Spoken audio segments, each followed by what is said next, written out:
गुरु प्यारी साध संगत जी, वडभागी हर संगत पावै,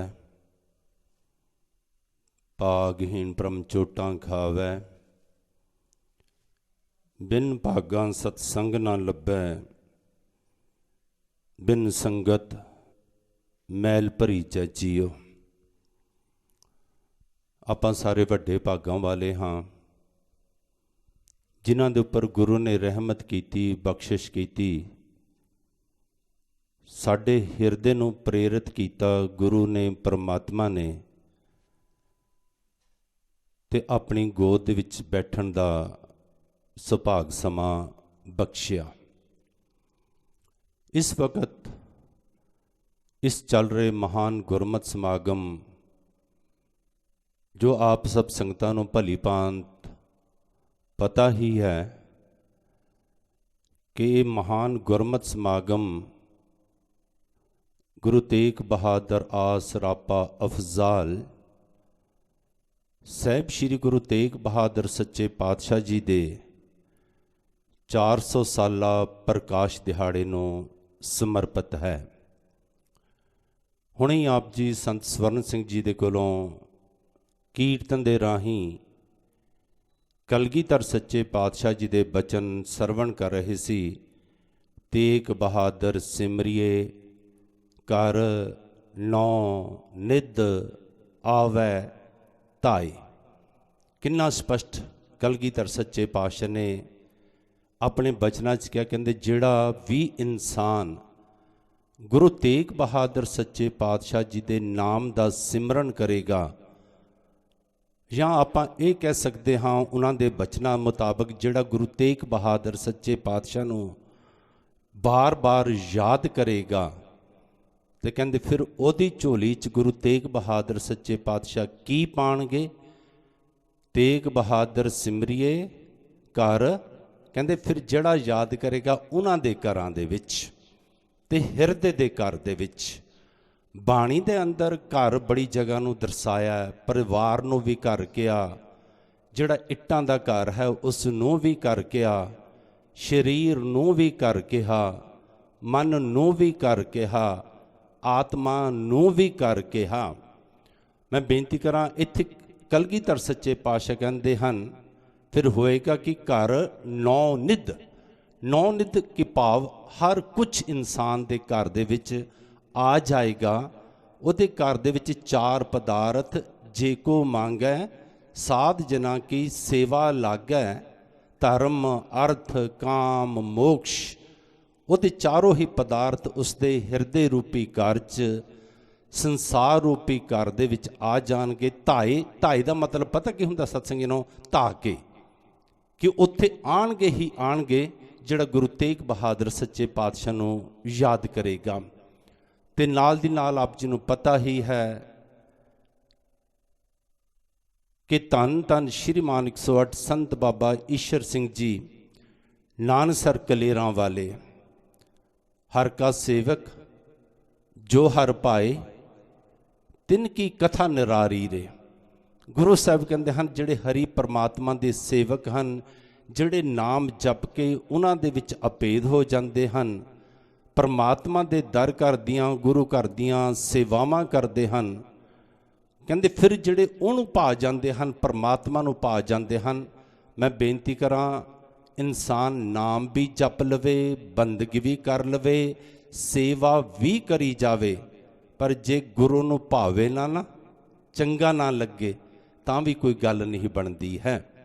तो इस करके इत्थे गुरु साहब कहते हैं हर के सेवक जो हर पाए, कहते जिहड़े भागे, कहते तिनकी कथा निरारी रे। कहते फिर उन्हां दी कथा ही निरारी है, एक वक्री है, आम इंसान नालों कहण तो पावे कि वह वर्णन नहीं की जा सकती।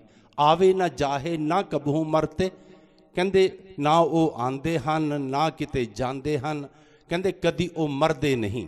दास बेनती करे, भावें 5 भूतक शरीर करके अज बाबा नंद सिंह जी, बाबा ईश्वर सिंह जी, बाबा जंग सिंह जी अते बाबा राम सिंह जी साडे विच नहीं हन, पर कोई ये तो नहीं ना कह सकता कि उन्हां दी होंद भी अज मौजूद नहीं है। बस एक अंतर रह जाता है कि उन्हां दी होंद संसार अंदर मौजूद रह जाती है। उन्हां दे उपदेश तो सत्संगी जनों फिर संगतां लाभ उठा के अपने जीवन का पार उतारा करा सकदियां हन। इस करके गुरु साहब कहते हैं आवे ना जाहे ना कबहू मरते, कहते पार ब्रह्म संगारी रे, कहते उन्हां दे तां हर वक्त अंग संग हुंदा है परमात्मा। दूसरी लड़ी दे अखंड पाठ साहब जी दे भोग पए हैं सत्संगी जनों। 14 अखंड पाठ साहब जी नाल एक जपजी साहब जी दे अखंड पाठ साहब जी दे भोग पए अते भोगां दे उपर जो गुरु ने रहमत कीती बख्शिश कीती। सोरठ राग दे अंदर सोरठ महला पंजवां साहिब श्री गुरु अर्जन देव सच्चे पातशाह सोरठ राग दे विच फरमान करते हैं घर तीजा।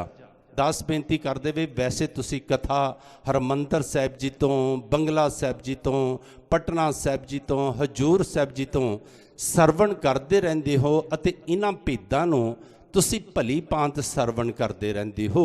जिथे घर दी गल आंदी है उत्थे मतलब है सत्संगी जनों ताल कि गुरु अर्जन देव सच्चे पातशाह सोरठ राग दे विच अते 3 ताल दे विच ये शब्द उच्चारण किया।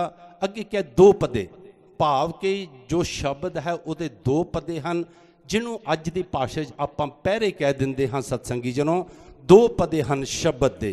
ते गुरु साहब अगे फरमान करते हैं एक ओंकार सतगुर प्रसाद कि वह परमात्मा एक है, उहदा ही सतगुरु दा ही प्रसाद है, किरपा है, रहमत है ते बख्शिश की कीती। रामदास सरोवर नाते सब उतरे पाप कमाते।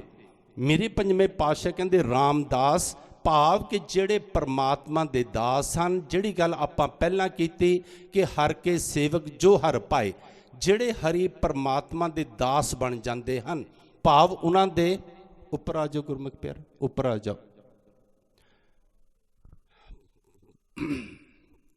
5 गराइयां तो निर्मले महापुरुषां ने दर्शन दिते हैं। सारी संत मंडली नूं जी आए नूं कहा जाता है। सो आपां विचार कर रहे सी 5वें पातशाह कहंदे रामदास सरोवर नाते, कहंदे जिहड़े राम दे दास हैं नाम जपण वाले हैं सरोवर नाते। मैं बेनती करां इत्थे 5वें पातशाह दा कहण दा भाव यह है कि जिथे आपां जुड़ बैठे हाँ परमात्मा दे नाम जपण वालियां दी संगत सरोवर दे अर्थ हैं सत्संगी जनों। कहते जेड़े इस सत्संगत विच आके इशनान करते हैं।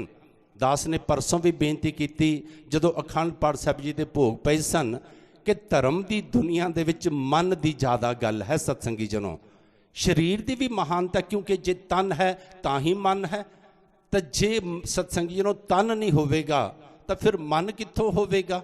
इस करके गुरु 5वें पातशाह कहते रामदास सरोवर नाते, कहते फिर हुंदा पता की है, कहते जिहड़े सत्संगत विच आके उन्हां महापुरुषां दी कहते जिहड़े नाम जपण वाले हैं कहते शब्द द्वारा अपने मन का इशनान करते हैं। भाव शब्द दे नाल कंपैरिजन करते हैं कि गुरु की कह रहा है ते मेरा मन कित्थे खड़ा है, मैं की करदा हाँ। कहते जिहड़ा इस तरह का इशनान करते हैं ना कहते फिर गुरु पता की रहमत करता है, कहते सब उतरे पाप कमाते। कहते जेड़े उन्होंने पाप भी कमाए हुए होंदे हैं कहते जदों वो पछतावा करते हैं। दास बेनती करते वे कई बारी इंसान की तबीयत इस तरह की होंदी है कि वह पाप भी करी जाता है, बुरा भी बोली जाता है, बुरा भी देखी जाता है, पर कदी चिंतन नहीं करता कि मेरे तो ये पाप हो रहा है। दास तकरीबन बेनती करया करता है जदों मन के अंदर कोई गलत विचार चलिया तो पाप सत्संगी जनों, तो जदों असी उसनूं रंग दे दिता भाव उसके मुताबिक असी कर्म कर दिता सत्संगी जनों, तो फिर पता की हुंदा है फिर अपराध हो जाता है। मैं दोबारा बेनती करा मन च असी किसी की बुरी चितवनी की कि उहदे नाल इस तरह करना ये पाप है सत्संगी जनों, पर जदों असी कर्म करके उसका बुरा कर दिता, उसने सट लगा दी, कुछ भी कर दिता, तो यह तो फिर अपराध हो गया। जिहड़ा पाप है ना वो सिर्फ इंसान नूं अपने आप नूं पता चलता है, वो दूजे नूं नहीं पता चलता। भावें कोई नाल चल रहा उन्होंने भी नहीं पता चलता कि इहदे मन दे विच की विचार चल रहा है, पाप चल रहा कि नहीं चल रहा। पर जदों अपराध कर लैंदा फिर वो समाज की पकड़ च भी आंदा है, साथी की पकड़ दे विच भी आंदा है, गुआंढी की पकड़ दे विच भी आंदा है। इस करके गुरु पंचम पातशाह कहते हैं रामदास सरोवर नाते सब उतरे पाप कमाते। पर मैं बेनती करा सत्संगियों, जदों रामदास सरोवर की गल आंदी है ना तो साडा ध्यान पता कित्थे चले जांदा एकदम। मैं बेनती करा साडा ध्यान चले जांदा है हरमंदर साहिब विखे। तो यह भी गल का ध्यान रखना, जिहड़ा इंसान निश्चय के नाल सत्संग उहदे विच इशनान करता है तो उसते भी, क्योंकि इंसान नूं दुख मिलते हैं तो फिर ये गल बिल्कुल स्पष्ट है, धर्म ये गल करता है, कहता है कि जे इंसान नूं दुख मिले तो कोई पापां कीते होयां दा फल उहनूं भुगत रहा है तो उसनूं दुख मिले। तो जदों इंसान शरधा धार के मेरे सोढी सुल्तान सच्चे पातशाह ने जिहड़ा सरोवर तैयार किया उत्थे सत्संगी नूं इशनान करदा है तां भी उहदे पाप उतर जाते हैं तो दुख खत्म हो जाते हैं। जदों आपां अंमृतसर विखे जाने हैं उत्थे सत्संगी नूं परिक्रमा दे विच मैं आप जी नूं बेनती करां, एक अस्थान है ना जिथे दुख दी निवृत्ति की गल हुंदी है तो दुखां दी निवृत्ति हुंदी है। वैसे तो सरोवर विच किते भी इशनान कर लो, पर उत्थे मेरे गुरु पातशाह के वक्त दे विच घटना घटी हुई सत्संगी जनों, वो अस्थान है दुख भंजनी। दुख भंजनी अस्थान की है सत्संगी जनों? पट्टी इलाके का चौधरी सी दुनी चंद, उहदियां 7 बेटियां सन ते जिहड़ी सब तो छोटी बेटी सी आपां मैं बेनती करां जिवें प्रहलाद कहंदा सी ना जले हरनाकश थले हरनाकश, बस इस तरह की तबीयत थोड़ी दुनी चंद दी बन गई सी। वो अपनिया बच्चियां नूं कहंदा सी कि मैं तुहाडी परवरिश करदा, मैं तुहानूं रोटी कपड़ा दिंदा हाँ, मैं ही सब कुछ तुहाडा हाँ। पर जिहड़ी रजनी सी उसते कोई परमात्मा की कृपा सी, कोई पूर्वले कर्म होणगे। पर रजनी कहंदी सी नहीं पिता जी तुसीं बस एक कारण हो, जिहड़ी पालना पोषण है, जिहड़ा रोटी कपड़ा देण वाला है। रोज़ तो आपां पढ़दे हाँ सत्संगियों नूं, रोज़ी ही राज बलोकत राजक रोक रहान की रोज़ी ना टारे, कि वो जिहड़ा परमात्मा है वो सब नूं रोज़ी दिंदा है ते रोज़ी कदी किसी दी टालदा नहीं है। सैल पत्थर में जंत उपाए तांका रिजक आगे कर तरिया। रजनी कहंदे से पिता जी तुसी तां सिर्फ कारण हो, रोज़ी रोटी तां परमात्मा दिंदा है। कहंदे उसने पता की कीता, उन्हें आख्या चंगा फिर जे तेनू परमात्मा रोज़ी रोटी दिंदा है ना तो फिर मैं देखांगा किवें हुंदा है। कहंदे उन्हें पता की कीता सी, एक पिंगले नाल विआह दित्ती सत्संगी जनों, ते जिहड़ा पिंगला चलण तो भी असमर्थ है ਉਹਦੇ ਨਾਲ ਵਿਆਹ ਦਿੱਤੀ। ਇਤਿਹਾਸ ਕਹਿੰਦਾ ਕੱਪੜੇ ਵੀ ਨਹੀਂ ਉਸ ਨੂੰ ਦਿੱਤੇ, ਜੋ ਪਿਓ ਦਾ ਫਰਜ਼ ਬਣਦਾ ਆਭੂਸ਼ਣ ਦੇਣੇ ਉਹ ਵੀ ਕੁਝ ਨਹੀਂ ਦਿੱਤੇ। ਤੇ ਉਸ ਨੂੰ ਨਾਲ ਜਦੋਂ ਉਹਦਾ ਵਿਆਹ ਕਰ ਦਿੱਤਾ ਤੇ ਕਹਿਣ ਲੱਗਾ ਹੁਣ ਦੇਖਾਂਗਾ ਮੈਂ कि तेरा परमात्मा तेनू किवें रोज़ी रोटी दिंदा है। उसका अकीदा सी, भरोसा सी। साखी तो तुसी सरवण कीती है सत्संगी जनों, पर मैं बेनती करा एक दिन आया कि जदों वो चक्कर लगांदी लगांदी, क्योंकि उसने अपने पिंगले पति नू छाबे दे विच पाया, सिर ते चुक्या, दिन पर रोटी मंगदी, रोटी आप भी खांदी, पति नू भी खवांदी, कपड़ा मंगदी आप भी पांदी, पति नू भी पवा दिंदी। दिन गुजरते गए। कहते एक दिन चलते चलते कहते उस स्थान पर पहुँच गई जिथे बाद मेरे सोढी सुल्तान सच्चे पातशाह ने सत्संगी जनों रामदास सरोवर, जिथे सरोवर तैयार कराया। कहते जदों उत्थे कहते पहुँची तो छप्पड़ी सी सत्संगी जनों।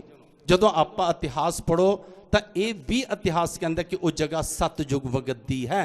इतिहास पढ़ो, इतिहास ये गल कहता है मेरे गुरु नानक देव सच्चे पातशाह ने भी उत्थे चरण पाए, दूजे पातशाह ने भी, तीजे पातशाह ने तो सोढी सुल्तान सच्चे पातशाह नूं हुक्म ही कर दिता सी कि तू तुंग पिंड के नेड़े जो अस्थान है छप्पड़ी उत्ते जाके उत्थे सरोवर तैयार कराना, तू अपना निवास उत्थे रखना। ये तीजे पातशाह ने हुक्म कर दिता सी। कहते जदों कहते वो देखा छप्पड़ी है, कहते उसने अपने पति दी जिहड़ी बहंगी सी छाबा सी उत्थे रखिया, आप पिंड दे विच चली गई प्रशादा लैण वास्ते। कहते बाद दे विच पता की होया सत्संगी जनों, मैं बेनती करा अकीदे नूं जदों फल लगना हुंदा, जदों भरोसे नूं फल लगना हुंदा, दास तकरीबन आप जी संगतां च बेनती करया करदा कर्म करना धरती च बीज पाना है तो उसनूं फल लगन लगे समा लगता है। हुण रजनी दे अकीदे नूं भरोसे नूं फल लगना सी। कहते अज की होया, कहते जदों छाबा रखिया, कहते रजनी तो चली गई सत्संगी जनों। कहते बाद पता की होया, कहते कां आंदे हन छप्पड़ी दे विच चुब्भी लगांदे हन, जदों बाहर निकलदे हन तो रंग चिट्टा है उन्हां दा, हंसां वर्गे दिखते हैं।